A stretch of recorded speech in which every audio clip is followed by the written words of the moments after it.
തന്നെ. പിന്നെ ആം ആദ്മി പാർട്ടിയുടെ ലോക്സഭാ തെരഞ്ഞെടുപ്പിലെ വോട്ട് ഷെയർ കണക്കാക്കേണ്ടതില്ല, കാരണം അത് കോൺഗ്രസിന്റെ കൂടി ഷെയർ അതിനകത്ത് വരുമല്ലോ. എന്തായാലും 42% എന്ന് പറയുന്നത് സമീപകാലത്ത് ആം ആദ്മി പാർട്ടി രൂപീകരിച്ചതിന് ശേഷം കിട്ടിയതിൽ ഏറ്റവും കുറവ് വോട്ട് ഷെയറിലേക്ക് വരില്ല. അത് 2015 ഏതായാലും 54% ഉണ്ടായിരുന്നു. കഴിഞ്ഞ തവണ അത് 52% മുകളിലുണ്ടായിരുന്നു. അപ്പോൾ അത് വെച്ച് നോക്കുകയാണെങ്കിൽ കുറവാണ്.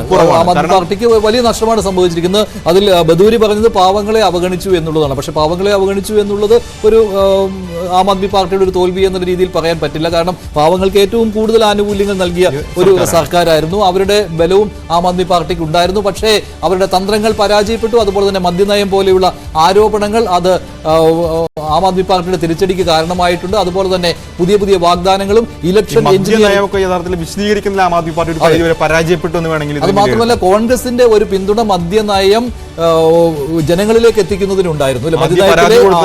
മദ്യനയത്തിലെ അഴിമതി ജനങ്ങളിലേക്ക് എത്തിക്കുന്നതിനുണ്ടായിരുന്നു. അതുകൊണ്ട് തന്നെ സംശയത്തോടു കൂടി തന്നെയാണ് കോൺഗ്രസ് ആം ആദ്മി പാർട്ടി സഖ്യത്തെ ജനങ്ങൾ കണ്ടത്. അപ്പോൾ അതിനകത്തുള്ള ഒരു വിശ്വാസ്യത ഒരു പ്രശ്നമായി മാറുകയും ചെയ്തു. അത് മാത്രമല്ല കോൺഗ്രസ് വോട്ട് കട്ടറായി നിന്നിട്ടുണ്ട് എന്ന കാര്യത്തിൽ ഒരു സംശയമില്ല.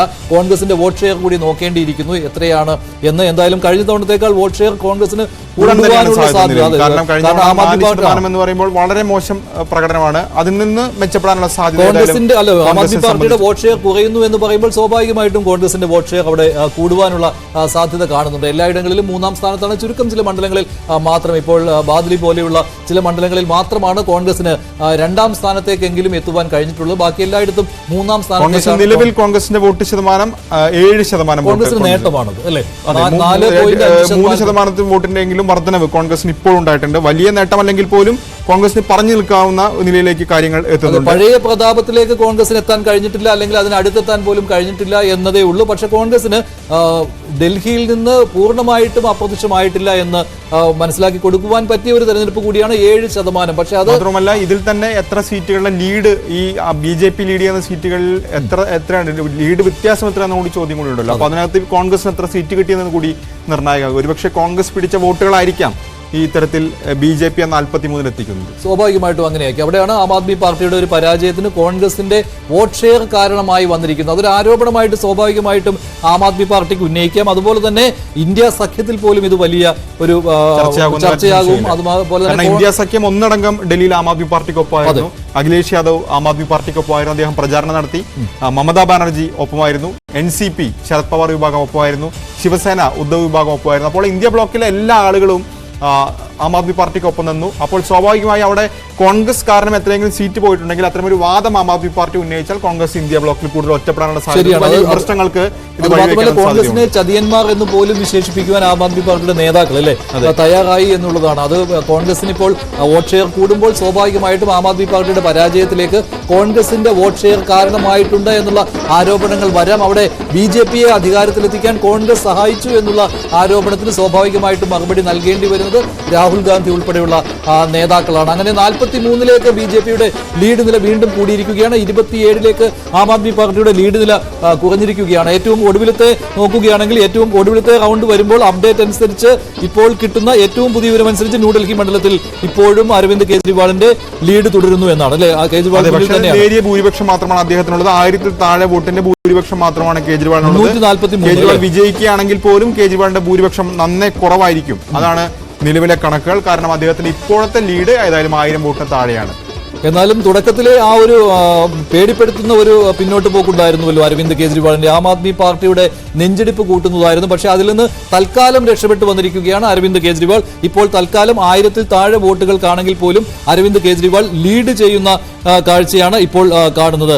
എന്തായാലും മനീഷ് സിസോദിയും ഇപ്പോഴും ലീഡ് ചെയ്യുകയാണ്. അതേസമയം കൽക്കാജി മണ്ഡലത്തിൽ ഒരു മാറ്റവും സംഭവിക്കുന്നില്ല അല്ലേ. അതിഷ് ഇപ്പോഴും ആദ്യം മുതൽ പിന്നിലാണ്. ഇപ്പോഴും അതേ സാഹചര്യം തുടരുന്നതോടെ BJP സ്ഥാനാർത്ഥി മുന്നിലാണ് എന്നുള്ളതാണ് സാഹചര്യം. അങ്ങനെ അതിഷിയുടെ കാര്യത്തിൽ എന്ത് സംഭവിക്കും എന്നുള്ളത് ഡൽഹി രാഷ്ട്രീയത്തിലും ആം ആദ്മി പാർട്ടി രാഷ്ട്രീയത്തിലും നിർണായകമാണ്. ഇപ്പോൾ തെരഞ്ഞെടുപ്പ് കമ്മീഷനിലേക്ക് കണക്കുകളിലേക്കൊക്കെ വരികയാണെങ്കിൽ ഇപ്പോൾ മനീഷ് സിസോദിയ പുറകിലാണെന്ന് കൂടി ഇപ്പോൾ കണക്കുകൾ വരുന്നുണ്ട്. മനീഷ് സിസോദിയ പിന്നിലാണ്. പക്ഷെ നമ്മുടെ വോട്ടെണ്ണൽ കേന്ദ്രത്തിൽ നിന്നുള്ള അപ്ഡേറ്റ് അനുസരിച്ച് സിസോദിയ മുന്നിട്ട് നിൽക്കുകയാണ്. പക്ഷേ ഇലക്ഷൻ കമ്മീഷന്റെ സൈറ്റ് അനുസരിച്ച് അതിൽ പക്ഷേ റൗണ്ടുകളുടെ എണ്ണം കുറവാണ്. അതുകൊണ്ട് അതിനേക്കാൾ കൂടുതൽ വോട്ടെണ്ണൽ മുന്നോട്ട് പോയിരിക്കുകയാണ്.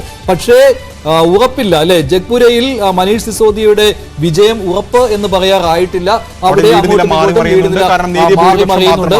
അതെ, പക്ഷേ അരവിന്ദ് കെജ്രിവാളിന്റെ കാര്യത്തിലും അങ്ങനെ തന്നെയാണ്. ലീഡ് നില മാറി മറിഞ്ഞുകൊണ്ടിരിക്കുകയാണ്. വോട്ടെണ്ണൽ കേന്ദ്രത്തിലെ വിവരം അങ്ങനെയാണ്. കൽക്കാജിയിൽ അതീഷിക്ക് ഇപ്പോഴും മുന്നിലെത്താൻ കഴിഞ്ഞിട്ടില്ല. അവിടെ BJP നേതാവ് ബദോരിയാണ് മുന്നിട്ട് നിൽക്കുന്നത്. ഇപ്പോഴും ഡൽഹിയിലും മോദി മാജിക് ആണോ എന്നുള്ളതാണ്. എന്തായാലും ഈ വിജയത്തിന് ശേഷം ഇന്ന് വൈകിട്ട് പ്രധാനമന്ത്രി നരേന്ദ്രമോദി തീർച്ചയായിട്ടും BJP ആസ്ഥാനത്തെത്തി പ്രവർത്തകരോട് സംസാരിക്കും. അപ്പോൾ എന്താണ് ഡൽഹിയിലെ വിജയത്തിന് കാരണമെന്ന് അദ്ദേഹം വിശദീകരിക്കുകയും ചെയ്യും.